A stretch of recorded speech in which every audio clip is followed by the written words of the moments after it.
Israel लगातार Hamas पर अपने हमले जारी रख रहा है। पिछले 24 घंटे में गाजा पट्टी में हुए इजरायली हमलों में 40 फिलिस्तीनी मारे गए और 224 अन्य घायल हो गए। इजराइल लगातार हमास के आतंकियों का नरसंहार कर रहा है और गाजा पट्टी में बमबारी कर रहा है। इजराइल के विदेश मंत्री इजराइल केटज ने कहा कि ईरान विनाशकारी युद्ध की बात कर रहा है, लेकिन ये संदेश उसे विनाश की ओर ले जाएगा।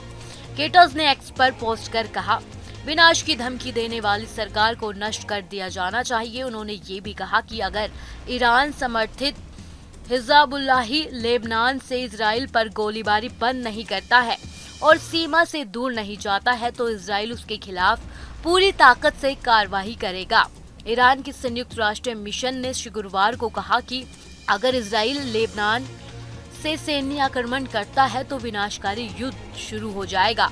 ईरान ने कहा कि अगर स्थिति बिगड़ी तो हम भी अपने सभी विकल्पों का इस्तेमाल करेंगे। बता दें कि इजराइल और हमास युद्ध के समांतर हिज़्बुल्लाह इजराइल पर लगातार हमले कर रहा है। इजराइल के प्रधानमंत्री और रक्षा मंत्री ने इस सप्ताह कहा कि स्थिति को हल करने के लिए कूटनीतिक रास्ता अपनाना पसंद करते हैं।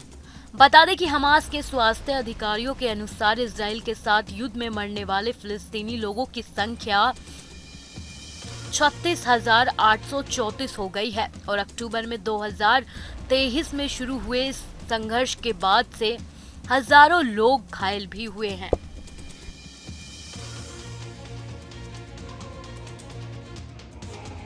इजराइल लगातार हमास पर अपने हमले जारी रख रहा है। पिछले 24 घंटे में गाजा पट्टी में हुए इजरायली हमलों में 40 फिलिस्तीनी मारे गए और 224 अन्य घायल हो गए। इजराइल लगातार हमास के आतंकियों का नरसंहार कर रहा है और गाजा पट्टी में बमबारी कर रहा है। इजराइल के विदेश मंत्री इजराइल केटज ने कहा कि ईरान विनाशकारी युद्ध की बात कर रहा है, लेकिन ये संदेश उसे विनाश की ओर ले जाएगा।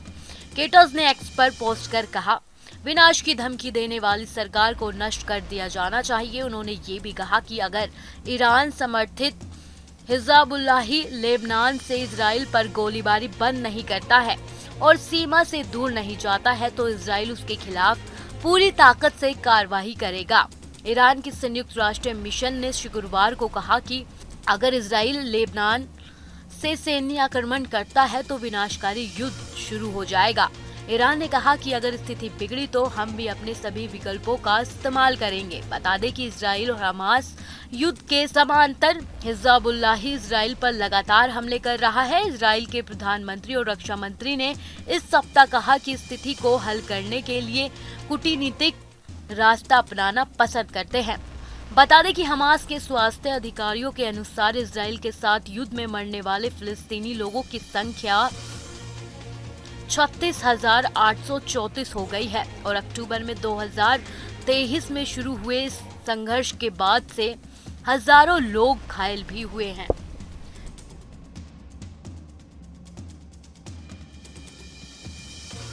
इजराइल लगातार हमास पर अपने हमले जारी रख रहा है। पिछले 24 घंटे में गाजा पट्टी में हुए इजरायली हमलों में 40 फिलिस्तीनी मारे गए और 224 अन्य घायल हो गए। इजराइल लगातार हमास के आतंकियों का नरसंहार कर रहा है और गाजा पट्टी में बमबारी कर रहा है। इजराइल के विदेश मंत्री इजराइल केटज ने कहा कि ईरान विनाशकारी युद्ध की बात कर रहा है, लेकिन ये संदेश उसे विनाश की ओर ले जाएगा।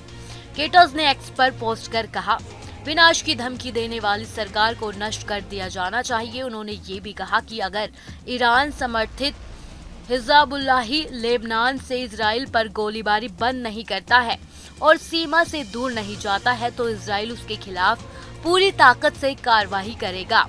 ईरान के संयुक्त राष्ट्र मिशन ने शुक्रवार को कहा कि अगर इजराइल लेबनान से सैन्य आक्रमण करता है तो विनाशकारी युद्ध शुरू हो जाएगा।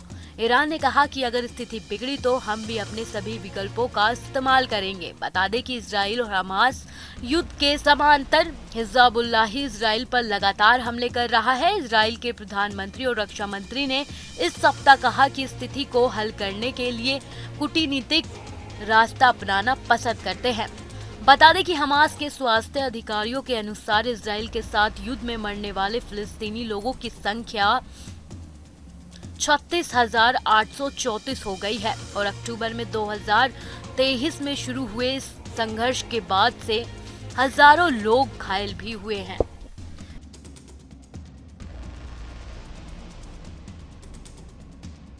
इजराइल लगातार हमास पर अपने हमले जारी रख रहा है। पिछले 24 घंटे में गाजा पट्टी में हुए इजरायली हमलों में 40 फिलिस्तीनी मारे गए और 224 अन्य घायल हो गए। इजराइल लगातार हमास के आतंकियों का नरसंहार कर रहा है और गाजा पट्टी में बमबारी कर रहा है। इजराइल के विदेश मंत्री इजराइल केटज ने कहा कि ईरान विनाशकारी युद्ध की बात कर रहा है, लेकिन ये संदेश उसे विनाश की ओर ले जाएगा। केटर्स ने एक्स पर पोस्ट कर कहा, विनाश की धमकी देने वाली सरकार को नष्ट कर दिया जाना चाहिए। उन्होंने ये भी कहा कि अगर ईरान समर्थित हिज़्बुल्लाह लेबनान से इजराइल पर गोलीबारी बंद नहीं करता है और सीमा से दूर नहीं जाता है तो इजराइल उसके खिलाफ पूरी ताकत से कार्रवाई करेगा। ईरान की संयुक्त राष्ट्र मिशन ने शुक्रवार को कहा कि अगर इजराइल लेबनान से सैन्य आक्रमण करता है तो विनाशकारी युद्ध शुरू हो जाएगा। ईरान ने कहा कि अगर स्थिति बिगड़ी तो हम भी अपने सभी विकल्पों का इस्तेमाल करेंगे। बता दें कि इजराइल और हमास युद्ध के समांतर हिज़्बुल्लाह इजराइल पर लगातार हमले कर रहा है। इजराइल के प्रधानमंत्री और रक्षा मंत्री ने इस सप्ताह कहा कि स्थिति को हल करने के लिए कूटनीतिक रास्ता अपनाना पसंद करते हैं। बता दें कि हमास के स्वास्थ्य अधिकारियों के अनुसार इजराइल के साथ युद्ध में मरने वाले फिलिस्तीनी लोगों की संख्या 36,834 हो गई है और अक्टूबर में 2023 में शुरू हुए इस संघर्ष के बाद से हजारों लोग घायल भी हुए हैं।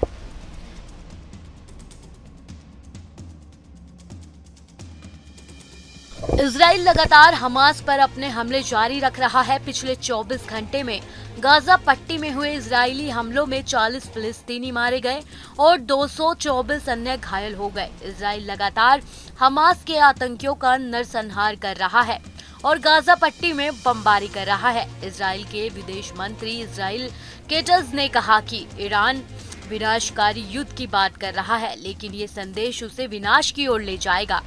केटर्स ने एक्स पर पोस्ट कर कहा, विनाश की धमकी देने वाली सरकार को नष्ट कर दिया जाना चाहिए। उन्होंने ये भी कहा कि अगर ईरान समर्थित हिज़्बुल्लाह लेबनान से इजराइल पर गोलीबारी बंद नहीं करता है और सीमा से दूर नहीं जाता है तो इजराइल उसके खिलाफ पूरी ताकत से कार्रवाई करेगा।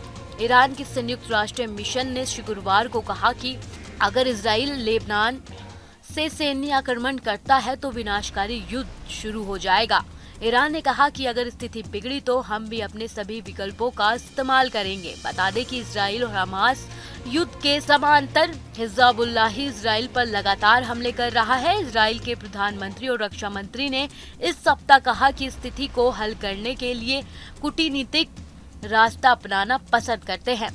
बता दें कि हमास के स्वास्थ्य अधिकारियों के अनुसार इजराइल के साथ युद्ध में मरने वाले फिलिस्तीनी लोगों की संख्या 36,834 हो गई है और अक्टूबर में 2023 में शुरू हुए इस संघर्ष के बाद से हजारों लोग घायल भी हुए हैं। ऐसी ही तमाम जानकारियों के लिए आप हमारे साथ बने रहें और देखते रहें न्यूज़ नेशन।